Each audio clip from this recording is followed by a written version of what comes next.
Une question qui me revient très souvent de beaucoup d'entre vous, que ce soit sur la chaîne, dans les chats, que ce soit sur LinkedIn, sur Facebook, etc., sur TikTok, sur tous les réseaux sociaux, et même au-delà, les personnes me parlent de manque d'estime de soi et me demandent souvent de leur dire quelle est la différence entre l'estime de soi et la confiance en soi, et surtout qu'elles n'arrivent pas à se valoriser. Est-ce que c'est un manque de confiance? Est-ce que c'est un manque d'estime? Comment est-ce qu'elles peuvent se valoriser et quels sont les signes du manque d'estime de soi?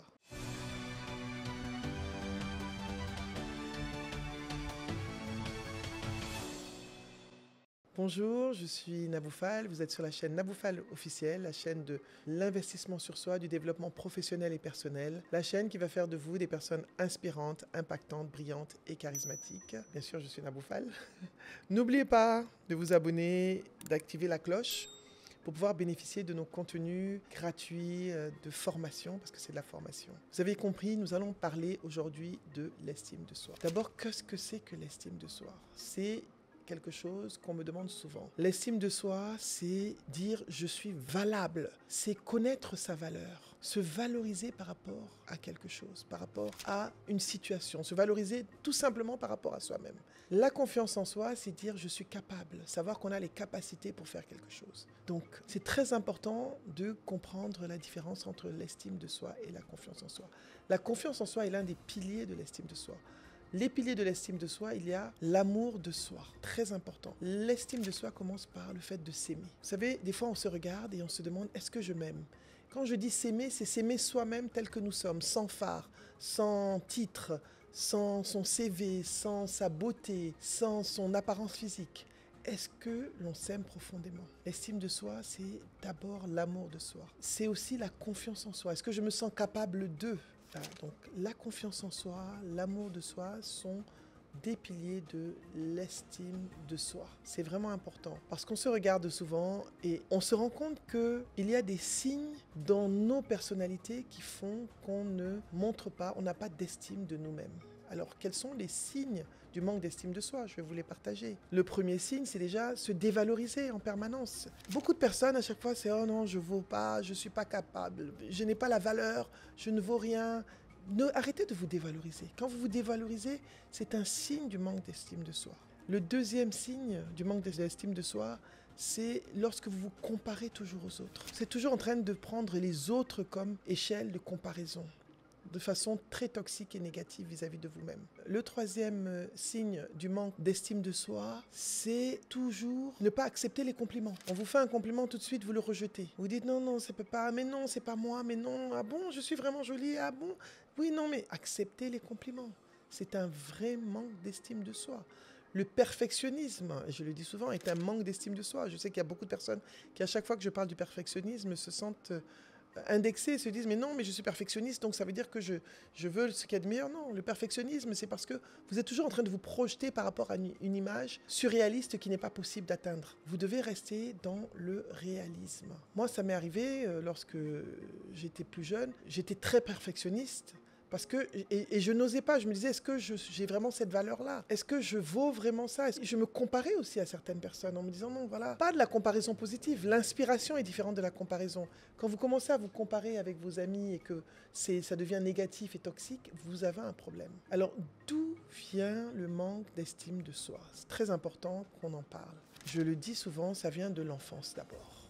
En enfance, les phrases qu'on nous dit, les paroles toxiques qui peuvent venir de la famille, les choses qu'on vit, qu'on peut vivre quand on est enfant. Et je pense que je vous ai déjà raconté une histoire que, enfant, j'ai pas vécu une enfance difficile, c'est pas vrai, mais c'est vrai que j'ai été une enfant malade. Et c'est vrai que le fait d'avoir passé beaucoup de temps à l'hôpital, d'avoir subi beaucoup d'interventions, d'avoir eu ce vécu-là, j'ai mis du mal à me réintégrer à la société. Donc ça a été un process qui faisait que je manquais certainement d'estime de moi à un certain moment parce que je me disais, voilà, je ne suis qu'une enfant malade finalement, une personne qui n'est pas en bonne santé. Il y a, deuxièmement, au-delà de l'enfance, il y a les traumas que l'on vit quand on a un échec, quand on vit une rupture, une trahison. Vous savez, souvent je vois des hommes, tout autant que des femmes, qui vivent des trahisons amoureuses terribles ou des échecs professionnels cuisants qui ont un impact sur la personne qu'ils sont aujourd'hui et qu'il leur faut travailler sur eux pour se dire que finalement, ils ne sont pas leur échec, ils ne sont pas la trahison. Ce sont des événements qui arrivent dans toutes les vies. C'est vrai que c'est difficile, mais on garde ce trauma. Il y a aussi la société. La société nous donne des diktats. Par exemple, quand on voit les réseaux sociaux sont horribles pour l'estime de soi, surtout quand on voit que voilà les critères de beauté, il faut être comme si, cette personne a ça, moi je n'ai pas ça, j'ai 25 ans, j'ai pas encore réussi ça, cette personne a 30 ans, il a déjà ça. La société impose des diktats. Une femme doit être comme ça, le BBL. Je n'ai pas dit que c'est mauvais, je me mêle de mes affaires, mais si on fait certaines choses, c'est parce que on est tributaire du regard de la société. Si on le fait parce que vraiment on ne se sent pas bien et que ça a un impact et que santé, etc., c'est possible. Mais il faut faire attention. Et j'ai une de mes clientes qui est venue me voir une fois, on a eu une conversation avec elle, une femme magnifique qui me dit qu'elle va aller faire de la chirurgie. Je dis pourquoi ? Elle me dit non. Et en fait, elle se sentait pas bien parce que dans sa famille, il y avait un regard, son mari avait un regard négatif sur elle. Pourtant, c'est une femme magnifique qui n'a absolument rien à refaire. Mais vraiment, quand je dis une très belle femme. Mais le fait qu'on lui dise toujours des paroles négatives, qu'on la met, bon ça c'était pas la société, c'était son mari, elle ne se voyait plus telle qu'elle était. Il y a le regard de la société, la façon dont la société regarde les femmes. En général, on est toujours en train de comparer un standard de beauté avec un autre standard de beauté. La beauté, elle est universelle. Il y a des personnes qui sont belles, qui sont enrobées, il y a des personnes qui sont belles, qui sont minces, qui ont leur propre beauté, leurs propres critères de beauté. Impersonnel. La beauté, elle est universelle, elle n'est pas unique. Donc c'est vraiment important de comprendre les causes du manque d'estime de soi. Comment est-ce que vous pouvez développer votre estime de vous ? Et je vais vous dire aussi comment elle se manifeste. Vous voyez les gens qui sont super arrogants, qui sont des fois limite insupportables. Ce sont des personnes qui en fait manquent d'estime d'elles-mêmes. Ce sont des personnes qui surcompensent avec un comportement exécrable. Et des fois, ce sont des personnes qui souffrent en fait, en réalité. Donc c'est important que j'en parle parce que vous allez penser qu'une personne qui est simple comme ça, non, et qui est arrogant parce qu'il se prend pour ce qu'il n'est pas. Non, en fait, il se prend pour rien du tout et il ne se sent pas à l'aise dans sa personne. Et pour se protéger, il surcompense en maltraitant les autres, en étant arrogant, en étant insupportable. Comment est-ce que vous pouvez développer votre estime de vous-même ? Je vais vous donner quelques tips. Déjà, regardez-vous dans le miroir tel que vous êtes, authentiquement, avec vos blessures, et acceptez cette personne que vous êtes. Apprenez à vous aimer tel que vous êtes, avec vos cicatrices, avec votre nez comme ça, trop long comme le mien, avec le fait d'être trop grande. Pendant longtemps, j'étais complexée, j'étais toujours la plus grande à l'école. Après, je me suis dit, je ne peux pas redevenir petite, je peux être que comme je suis. Et les gens plus petits vont dire qu'eux, ils ont envie d'être grands. Donc, on n'est jamais content de ce qu'on a. Acceptez-vous, regardez-vous dans le miroir et acceptez-vous tel que vous êtes. Vos blessures vous ont construit, vos challenges font la personne que vous êtes. Acceptez-vous. Ayez de la compassion vis-à-vis de vous-même, de l'autocompassion. On a de la compassion pour les autres, mais on se juge durement. Quand on se trompe, quand on a un échec, on se dit oui, c'est parce que je suis comme ci, comme ça. C'est parce que je suis nul, c'est parce que je ne mérite pas d'être aimé. Bien, j'ai été trahi parce que je ne mérite pas d'être aimé. Non, ayez de la compassion envers vous-même. Quelqu'un qui vous trahit, c'est de sa responsabilité. Ce n'est pas votre problème. Ce n'est absolument pas votre problème. C'est vrai que c'est dur à dire, c'est dur à vivre, c'est dur à digérer, mais vous devez redonner la responsabilité à la personne qui vous a fait du mal. C'est elle qui vous a fait du mal. C'est pas parce que vous êtes la personne que vous êtes qu'on vous a fait du mal.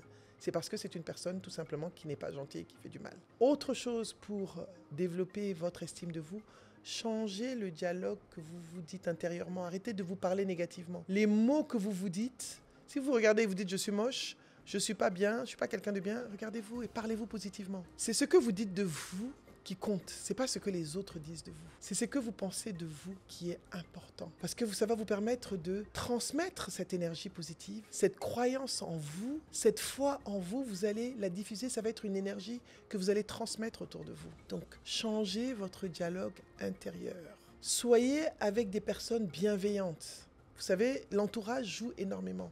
Si vous êtes avec des personnes qui, dès que vous faites une chose, ah, c'est pas bien. C'est bien, c'est vrai, vous n'êtes pas parfait, mais il y a des façons de parler. C'est vrai que personnellement, je ne suis pas toujours très tendre, mais moi, je le dis, c'est toujours du 2e degré, mais des fois, je fais attention parce que ça peut toucher des personnes. Donc, soyons bienveillants avec des personnes bienveillantes. Des personnes qui, quand elles nous parlent, elles nous disent des choses, elles nous donnent du feedback, elles nous le donnent de façon constructive et positive. D'accord ? Donc, l'estime de soi, c'est très important. C'est un muscle que vous pouvez développer. Vous devez travailler sur vous. Vous n'êtes pas un arbre, comme dirait Dr Seuss. Vous êtes capable de vous transformer. Vous êtes capable de travailler sur vous. Choisissez 1 ou 2 choses que vous allez faire progressivement, dans le temps. Une autre deuxième chose que vous allez faire pour travailler sur votre estime de vous. Une troisième chose, arrêtez de vous comparer par exemple.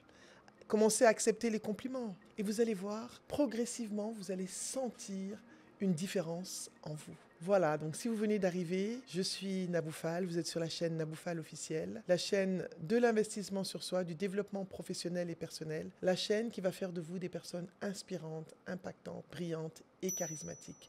N'oubliez pas, abonnez-vous, activez la cloche et partagez ce contenu. Merci d'avoir été là et à bientôt pour un nouvel épisode.